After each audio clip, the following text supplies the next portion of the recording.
We are just over a month away from football, which means we probably need to start updating our rankings. Headliner Nation, the top 3 running backs that fall into Tier 1 have not changed, but the order in which I have them absolutely has. My number 1 running back as of today is going to be Jahmyr Gibbs moving forward.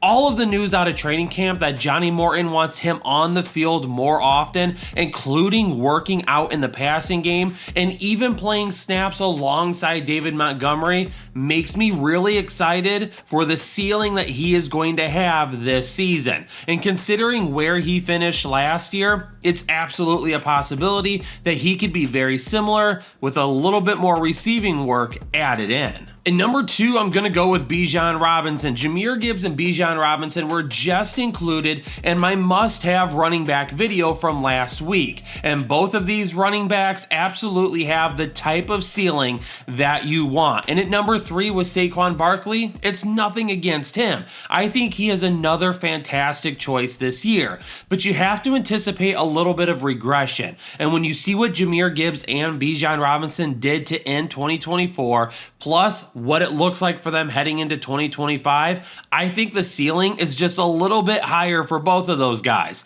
That's why I'm ranking them both over Saquon Barkley, who will be a very safe option this year, even if he doesn't have the ceiling that we saw last season. Now, this video is not going to be nearly in depth as all the other videos that we do on the channel. So if you're new here, hit the subscribe button and check out all of the in-depth work that we do throughout the week. Today's video is going to be more quick hitting, giving everyone an update on where we currently stand with our running back rankings. Then at the end of the video, I've got a few guys on the outside looking in that if things go right, they can end up being big time fantasy assets for your team. Obviously, Derrick Henry was a stud last season, and I'll say the same thing this year that I did last year. Even if he takes a little bit of a step back in terms of his efficiency, the volume, especially at the goal line, will be plenty to continue to make him a top 5 fantasy running back. So he's going to kick off tier number 2 for me.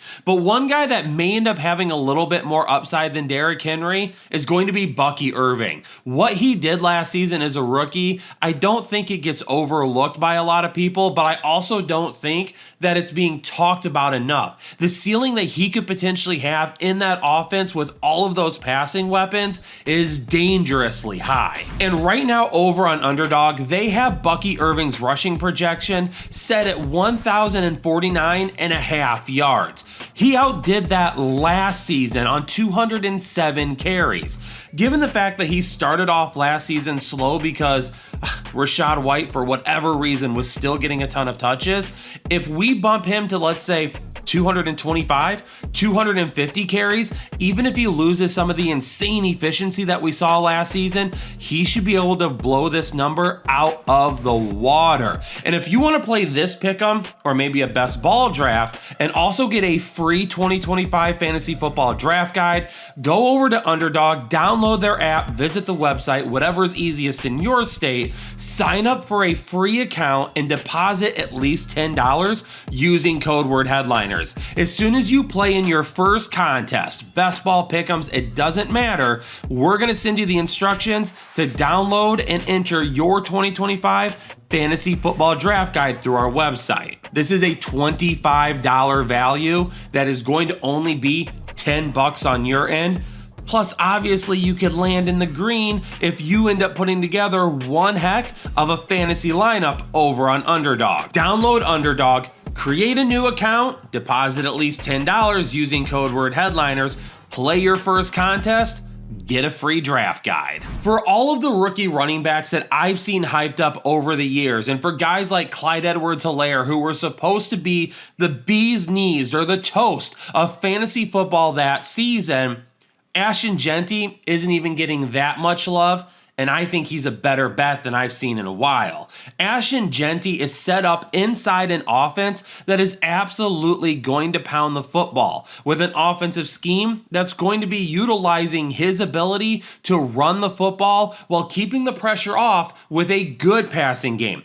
Even if it's not great, it doesn't matter. They've got enough weapons there with Geno Smith as the quarterback, Pete Carroll as the head coach, to go ahead and open things up a little bit, but mainstay is going to be the running game with Ashton Genty. People get nervous about rookies in the first round, but given the fact that he's at the end of the first round, he could be the perfect RB1 for your team. Josh Jacobs at number 7 overall for me put together a fantastic second half during 2024. And even though that Green Bay offense wasn't exactly what anybody anticipated, I do think that it takes a step forward from last season this year. Jordan Love gets back on track with Matthew Golden in the passing game.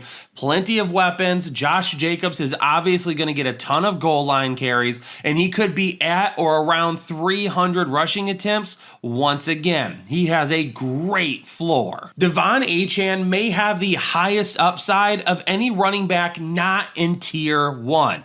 We know this guy can score touchdowns, and we know that he's got a ton of big playmaking ability. And really, when it comes to Devon Achane, he dismissed all of the injury talk that came with his size in the draft. He stayed healthy for 17 games last season. If he can do it again, the numbers are going to be fantastic. But I don't even think people are that worried about him anymore. They're more worried about his quarterback. That's where things could get bad for Achane. Tier 3 starts off at number 9 with Jonathan Taylor. Now, a lot of these guys in Tier 3, I could see them being easily interchangeable within this area of the rankings. And for Jonathan Taylor, my biggest concern is the fact that last year, almost 50% of his total production came over the last few weeks of the season.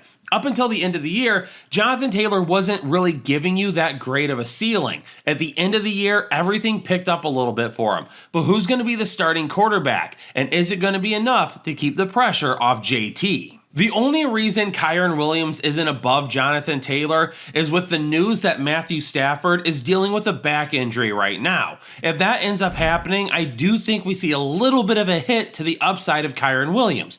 But you're not drafting Kyren Williams for his upside. You're drafting him for his floor because we know that he's going to get a majority of the touches in this offense. That's the way Sean McVay operates. He's a one running back type of guy. Yeah, we'll see Blake Corum and Jarquez Hunter get a few touches here and there this season, but Kyren Williams is going to get the money touches, especially the ones in the red zone. But if Matthew Stafford isn't healthy, will they have trouble moving the football? That is where it could hurt Kyren Williams if they can't get to the goal line. At number 11, Chase Brown, and you can argue that he was our best call all of last season, a sleeper breakout candidate that we were telling everybody to stash on their bench, and it worked out. The biggest issue with me and Chase Brown this year is the ADP obviously is significantly higher. And while a lot of people are freaking out about Chase Brown and comments coming out of Cincinnati's camp saying, well, we want the offense to run through him, I'm sorry, I love Chase Brown. But you're paying Joe Burrow an extravagant amount of money along with Jamar Chase and T. Higgins. And you're telling me that your offense is going to run through your third-year running back? I highly doubt it. He's going to be good, but I don't think he's going to be a tier 2 or a tier 1 type of running back. He's going to give you some really good weeks. There's going to be some other weeks where Cincinnati's defense can't stop opposing offenses. Cincinnati's going to throw the ball so much that he's going to lose a little bit of that ceiling. At number 12, I'm going to have Breece Hall just sneaking inside RB1 status. I don't think it's completely out of the question. Last year, he finishes the RB17 with a disastrous season within that Jets offense. Even with Justin Fields being the quarterback, you could argue that this Jets offense could take a little bit of a step forward this year. And given the offensive minds they've brought over away from the Detroit Lions after Aaron Glenn took the head coaching job, I think it's conceivable that they're going to try to utilize their best weapon on the field, whether it's in the pass game or on the ground. Breece Hall could see a ton of volume, even if the efficiency isn't as good. At number 13, Christian McCaffrey. And with Christian McCaffrey, he could give you 17 games and end up being one of the biggest draft steals of the fantasy season. He could give you 10 games and he could end up killing you because you drafted him in the first round.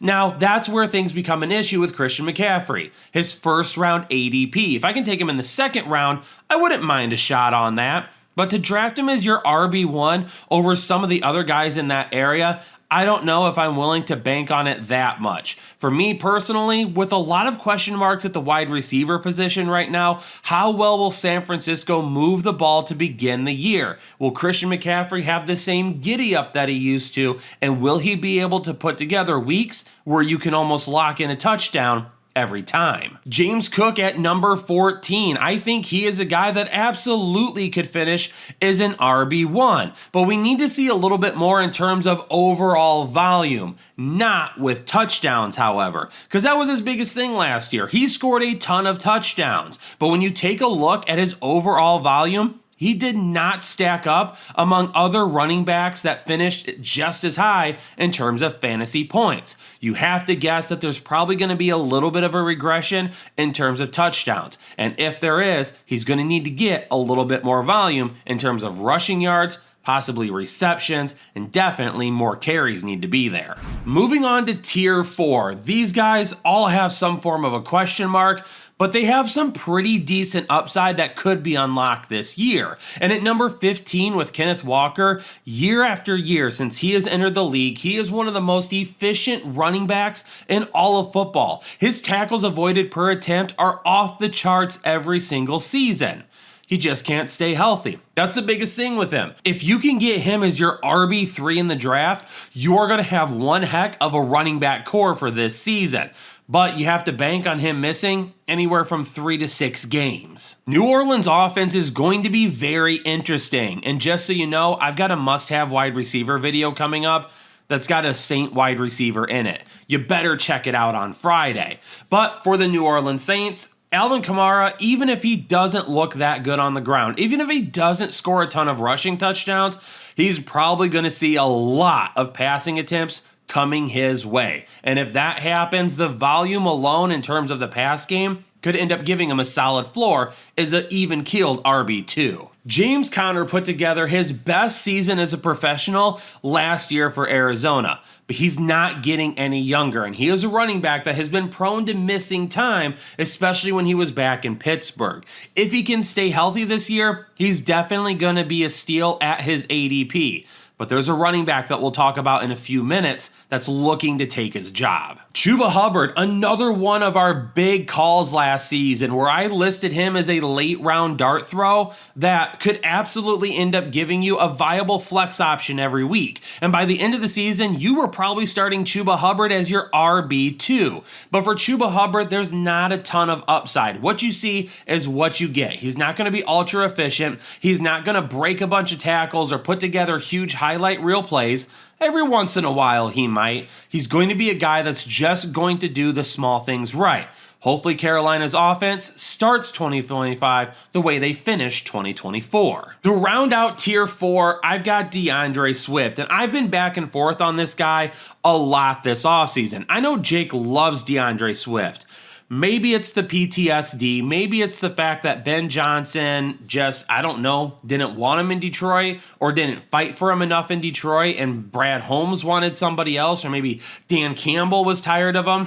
I don't know, but the Ben Johnson and DeAndre Swift experiment in Detroit didn't last all that long. Now, he was utilized pretty well their first year together, but he was cast aside for Jahmyr Gibbs and David Montgomery after that. Is Ben Johnson truly all in on DeAndre Swift? Or maybe it's the fact the Chicago Bears just had other holes they wanted filled first. They didn't want to use a high draft pick on a running back. They didn't want to spend a bunch of free agency money. They wanted to retool the offensive line, get defensive help, whatever it may have been. Let's roll with DeAndre Swift in year 1. Let's see what happens, and we will adjust after that. But Swift has a couple of guys sitting behind him that absolutely want to get as many snaps as possible. Roschon Johnson still wants an opportunity to prove himself. And inside Ben Johnson's offense, running backs absolutely can be successful, but a lot of it is going to depend on Caleb Williams and if he takes the next step. At number 20, I'm going with Omari and Hampton, and I'm not trying to boost him way too high at this point. If you watched our offseason videos, especially prior to the draft, you heard me talk about how much I loved Omari and Hampton, and the fact that he was probably, to me, just as explosive on paper and just as fun to watch as Ashton Genty.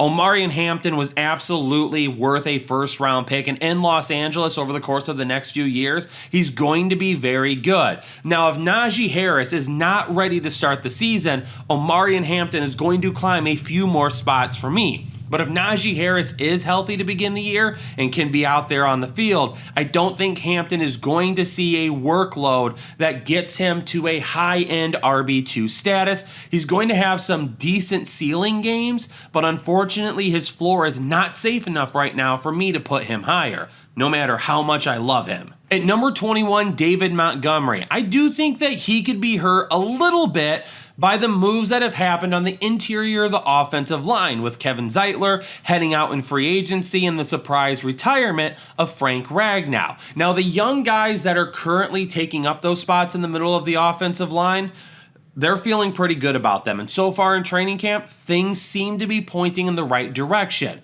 But David Montgomery, he's the guy that's going to run up the middle way more often than what Jahmyr Gibbs is going to. David Montgomery is going to be the guy to pound the football inside the 5-yard line right behind these guys. So I am going to drop him back just a little bit. Before his injury last year, he was the RB10 on the season. And based on touchdowns alone, he could be right in that area once again if he's healthy all year. But one thing we don't love to do is bank on weekly touchdowns. But David Montgomery is one of the better bets. At number 22, I'm going with Tank Bigsby. It doesn't matter if you're new here or a returning viewer, do not shut things off. Give me 2 minutes of your time to try and explain Tank Bigsby to you. Because if you've been around for a while, you know that I was not kind to Tank Bigsby his rookie season. In fact, I was all over Travis Etienne having a huge year and basically telling people Tank Bigsby is not taking his job.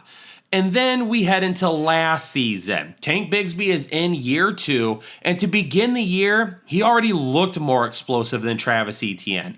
And when that happened, the tide started to turn. And about halfway through the season, on paper, Tank Bigsby became one of the most explosive running backs in all of football. And Travis Etienne was falling behind. Heading into 2025, I think Tank Bigsby is the best running back on this roster right now for the Jacksonville Jags. Now, of course, things could change, but his ability to make people miss last year and pick up yards after contact were some of the best in all of football. In fact, his tackles avoided per attempt ranked second last year.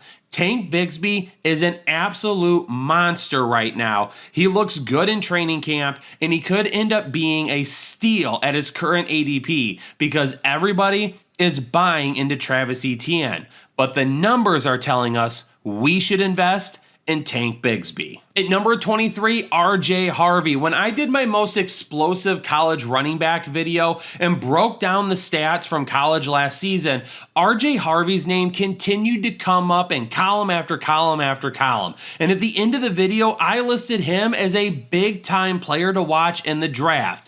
And apparently, Denver and I are on the same page because Sean Payton decided RJ Harvey in round 2 was going to be a guy that could come in and help solidify the running back position. He would be a lot higher right now if it hadn't been for the fact that they also added J.K. Dobbins. But hopefully, RJ Harvey's explosiveness, especially within that passing attack that worked so well with Bo Nix last year, gives him a little bit better ceiling. Tony Pollard at number 24 is one of my unsung must-draft running backs, especially for where his ADP is currently going. This is a guy that is going to give you a solid floor every single week. And if Tennessee's offense can be greatly improved, and if Cam Ward looks like the number 1 overall pick, he could end up seeing more scoring opportunities too, really locking himself into RB2 status. All right, I've got a few names really quick that are just on the outside looking in that I think are really close to being top 24 running backs. And number 1 on that list has to be Nick Chubb. Hearing that Joe Mixon may not be ready to begin the season and will miss at least the majority of the preseason gives Nick Chubb's value a huge jump. I'm not willing to put him inside the top 24 just yet until I hear a more definite answer about how much time Joe Mixon could miss. Aaron Jones and Jordan Mason in that Vikings offense could be really good this season. Now, Jake and I are on opposite sides of the track because Jake feels like Aaron Jones is an absolute steal for the ceiling he brings, and he doesn't really believe that Jordan Mason is going to be that much of a threat to that ceiling, where I believe Jordan Mason was dealt for a reason. And even though I like Aaron Jones' ceiling and do think he's still an explosive running back, he had a career high in touches last season, and he hasn't been the picture perfect health running back at the position for a few years now.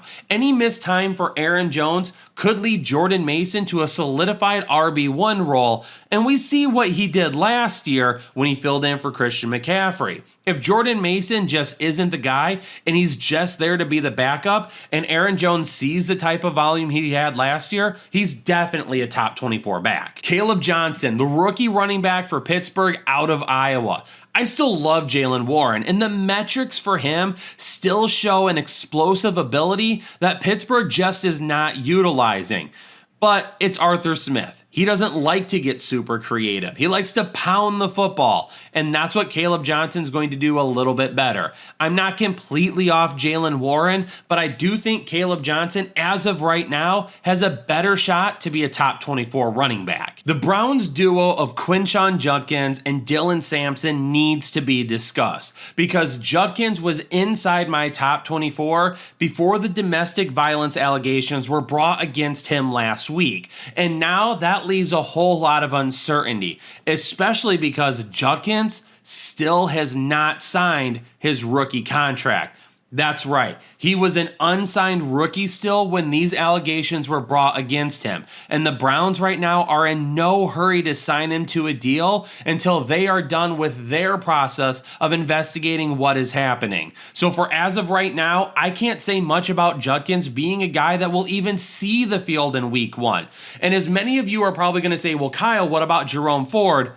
Jerome Ford couldn't be a thing last season while Nick Chubb was missing, and then when he wasn't even 100% when he returned. If Jerome Ford isn't going to be utilized like that when basically the backfield's to himself with a Nick Chubb that is not nearly the player that he used to be, then I don't think that he's going to be a guy that's absolutely going to beat out Dylan Sampson either. The running back out of Tennessee did not get enough love in the draft process. I hated that he got drafted behind Judkins, but now with all of this up in the air, he could end up getting his shot anyway. I have 5 running backs that if an injury were to happen in front of them, these guys are going to be locked in RB2s the rest of the season, and a couple of them are going to have huge upside. Cam Scatabo is number 1 up, and he might be coming up in a video here pretty soon, so I don't want to give away too much right now, but Cam Scatabo is a couple of Tyrone Tracy fumbles away from seeing starter volume and being the guy within the red zone.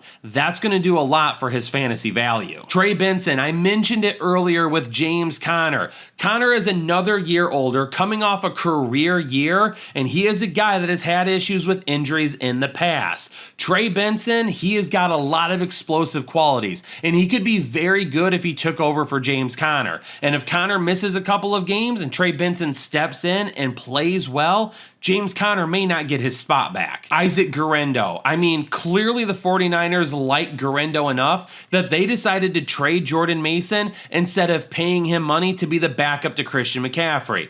And do I need to say anything about Christian McCaffrey? If the dude misses any time whatsoever or a significant period of time, Guerendo could end up putting together the type of stats that Jordan Mason did last year when he filled in for Christian McCaffrey. If you're a Christian McCaffrey owner, you have to draft Guerendo to back him up. The Miami Dolphins brought Alexander Mattison in because they needed to get a little bit tougher on their interior runs, where they just could not pick up short yards last season.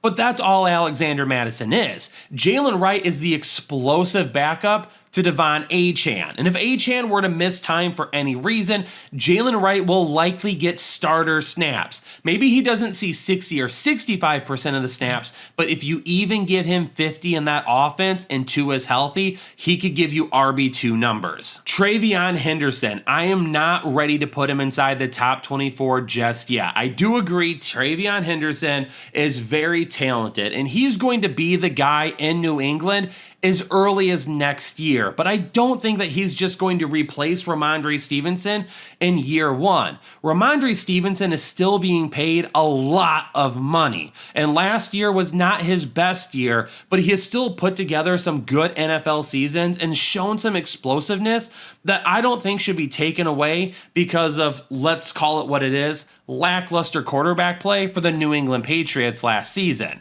Ramondre Stevenson is still the starter to begin the year in my opinion, and even though TreVeyon Henderson is going to get enough work in the passing game, it's an injury or multiple fumbles to Ramondre Stevenson to be removed as a starter for TreVeyon Henderson to make his way into the top 24 very easy. Headliner Nation, let me know down in the comments below who's ranked too high, who's ranked too low, who's getting too much respect, and who's being disrespected. Hit the like button and subscribe on the way out of here. Stay safe, stay healthy, and I'll catch you all on the next episode of the Fantasy Headliners.